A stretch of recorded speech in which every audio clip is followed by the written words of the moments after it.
So, good morning, students.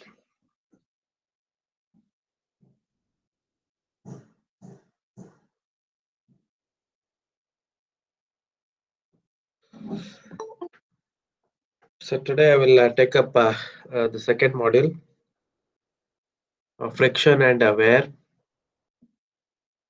So, in this module, we'll discuss about the origin of friction theories, measurement methods, friction of metals and non-metals. And in case of wear, we'll discuss about the classification and the mechanism of wear, delamination theory related to wear, debris analysis, testing methods and standards, and related case studies.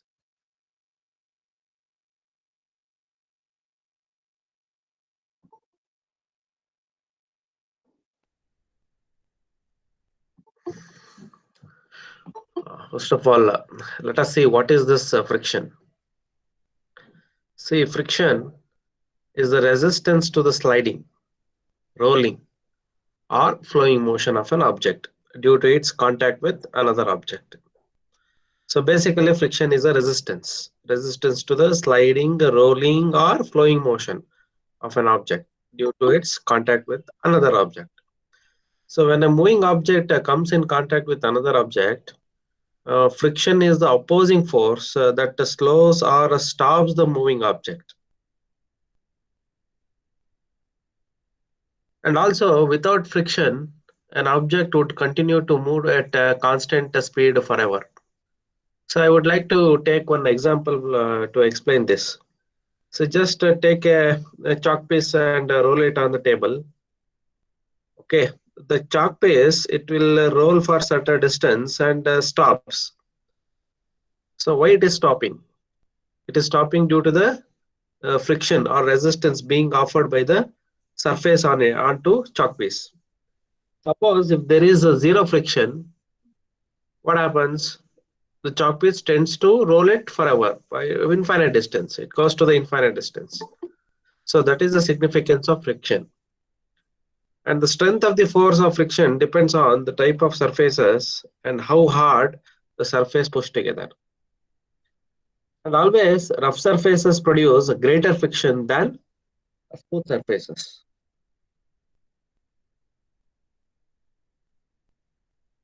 And also, without the friction, you could not write or drive a car or an automobile or fly in airplane. So without friction, all these things are not possible. And types of friction. So we have four types. First one is rolling friction. Second one is the static friction. Third one is the sliding friction. And the fourth one is fluid friction. We shall see all these one by one. Just I have posted a photo here. What do all these things have in common? See what kind of friction in these cases it is offering. So this lady, she is on wheels of skating, and this is a game, ball game, and here the car is moving on road. So what are the things have common in this? So the kind of friction which is observed in this case is rolling friction. Okay, so rolling friction is the kind of friction observed in these three cases. And this rolling friction uh, is the friction that occurs between surfaces in motion in which one of the surfaces is a wheel, roller, or ball. Example, riding a bike, tires and ground are the two mating surfaces. Bowling, ball and lane is the two mating surfaces where one of the surface is flat and the other surface must be a wheel or a roller or a ball. One more kind of friction. So just observe all these things and find out which is the common friction observed on this case. A cup is placed on the plate. A book or some things are kept on a table. and a football is just placed on the ground. So what kind of friction? So it is purely static friction. Static friction. So static friction is friction that occurs when the surface in contact are at rest, not in motion.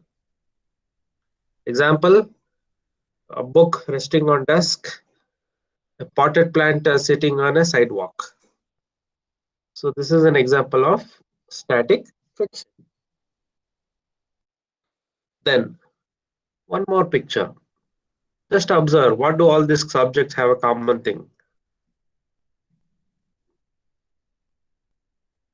So this two guys are playing skating. I mean hockey, skating, hockey skating, and sliding friction. Even when you write on a paper, so the friction, the kind of friction which is being observed is sliding friction. So that occurs when solid surface slide over one another. Example is writing a pencil point on paper, combining your hair surface of comb and strands of hair are the best example of sliding friction. Then one more kind. So what do all these things have in common? Airplane. This is what we call this one left on paragliding, and swimming. A person is swimming in the swimming pool. So what kind of friction is this? Is fluid friction. The force that tries to slow objects down when they move through a liquid or a gas. It's also known as drag or air resistance. Commonly, all gases and liquids are fluids. An aeroplane and a swimmer both experiences what? Fluid friction.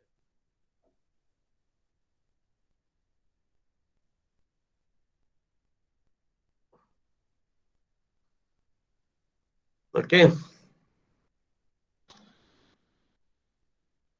Then what are all the ways to reduce friction? You make it surface smoother. The friction offered by smooth surface is very less, and replace rolling with sliding.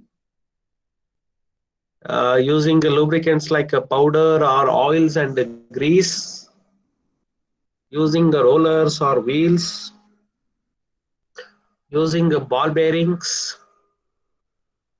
Normally, we sprinkle powder on a carom board to reduce the friction. Okay, these are all the means of reducing friction.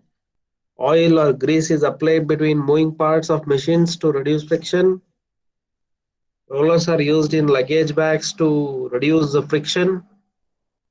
Wheels are used in vehicles to reduce friction. Ball bearings are used in ceiling fans, bicycles, and vehicles to reduce the friction. So ball bearings are basically anti-friction bearings. What type of friction in this case? It is purely a static friction. Here, roller, paint roller, it is rolling friction. Paper rocket, it is fluid friction. What type of friction it is? It is again a fluid friction. So some other types of friction are, apart from all these frictions what we have discussed, so some other types of frictions are there. So that is a dry friction and a lubricated friction. So this dry friction, it is a friction between two unlubricated or dry surfaces. So it is called dry friction. And a lubricated friction is a friction between two lubricated surface. And this lubricated friction can also be classified into two categories. One is the greasy friction, and the other one is fluid friction.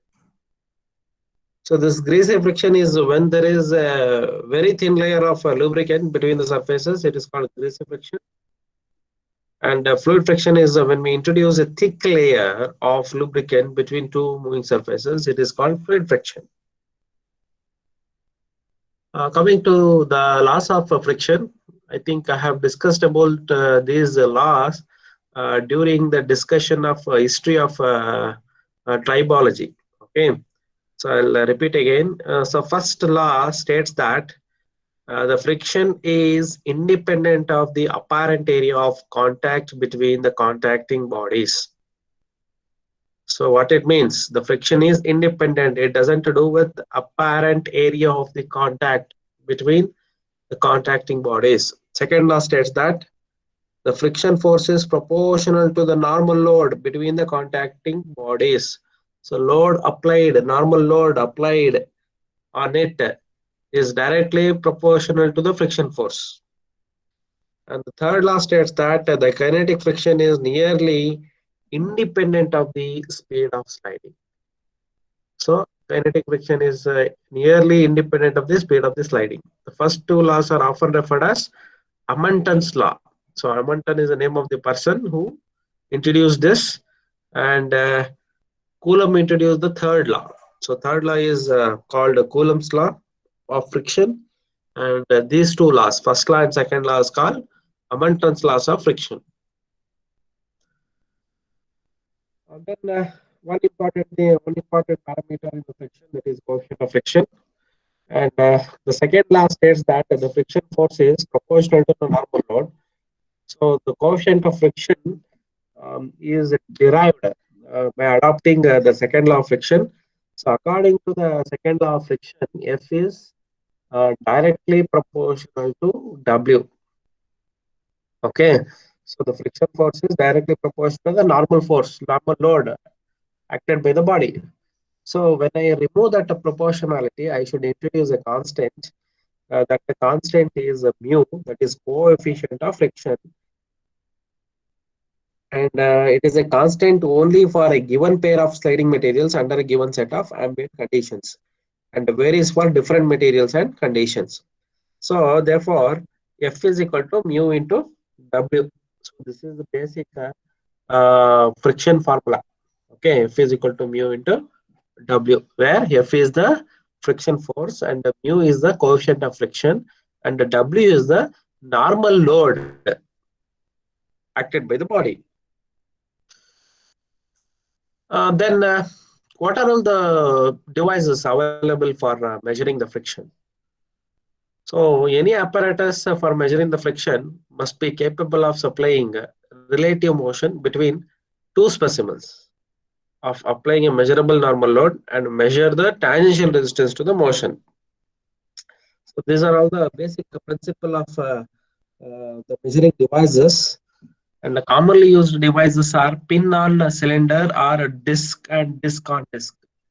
Okay, pin on cylinder, pin on disc. You have seen that uh, in our lab, basic material testing lab, we have a pin on disc setup to find the wear loss of the material due to friction. Okay, so pin on disc, where pin was taken as a specimen, and it is made to abrade against an abrasive wheel at some which is rotating at some RPM. Initially, you measured the weight of the specimen before it was subjected to friction. Later, after subjecting it to friction, that is when a specimen is made to abrade against the abrasive wheel. So, due to the friction, the loss of material takes place. So, that is called a wear loss. And the specimen is again weighed, and the difference between the weight before friction and after friction is termed as wear loss. Okay. So, these are all the methods of measuring that. Uh,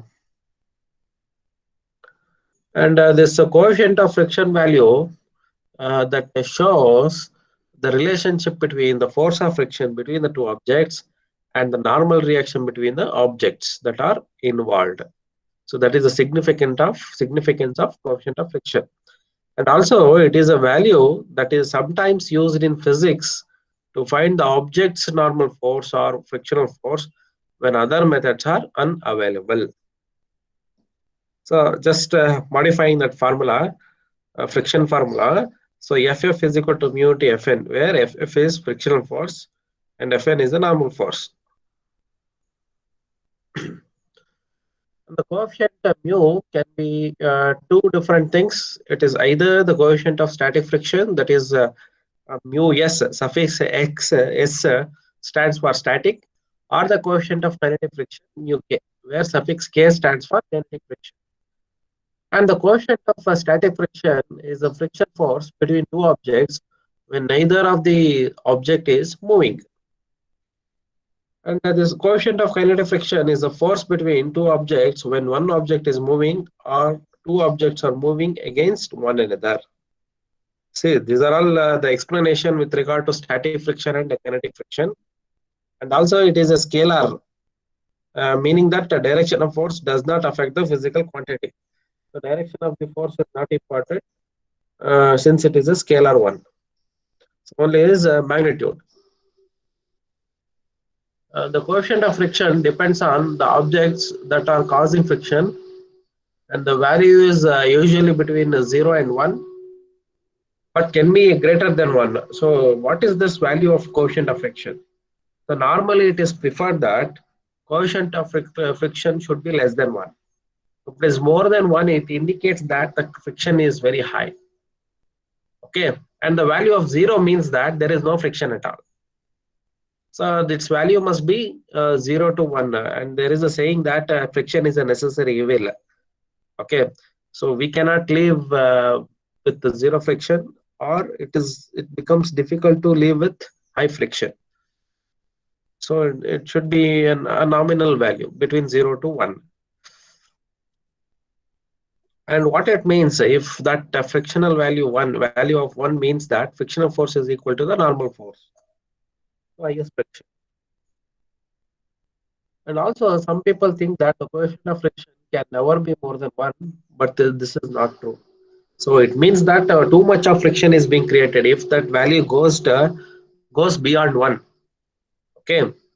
But a few people think that its value is never be more than 1, but we have some cases or situation there friction value goes beyond 1 also. So during the very high friction cases, okay, the friction coefficient of friction that is more than 1 just means that friction is stronger than the normal force. That is one observation. And also an object such as a silicon rubber or for example can have a coefficient of friction much greater than 1. So this is the case, a silicon rubber case. So where the coefficient of friction value goes to beyond 1. And the friction force is the force exerted by surface when an object moves across it or makes an effort to move across it.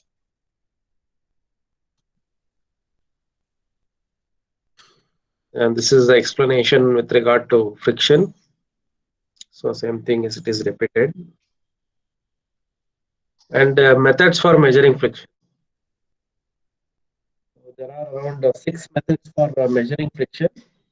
So weight ratio, spring balance, tilted plane, clamping, pendulum, motorized tribometers. So I will take up all these methods for measuring friction in the next class. Okay, so we'll take up one by one methods of measuring friction from next class. As far as the notes is concerned about module 2, I think I have already shared it in our Google Classroom. I believe so. Okay, so just check it out. Notes regarding module 1 and module 2, it is already shared in the Google Classroom. Just to go through that. Okay, so with this, I will conclude today's class. So from next class, I will take up the methods of measuring friction. Okay, so all of you post your USN in the chat box. If so, I will end the session now.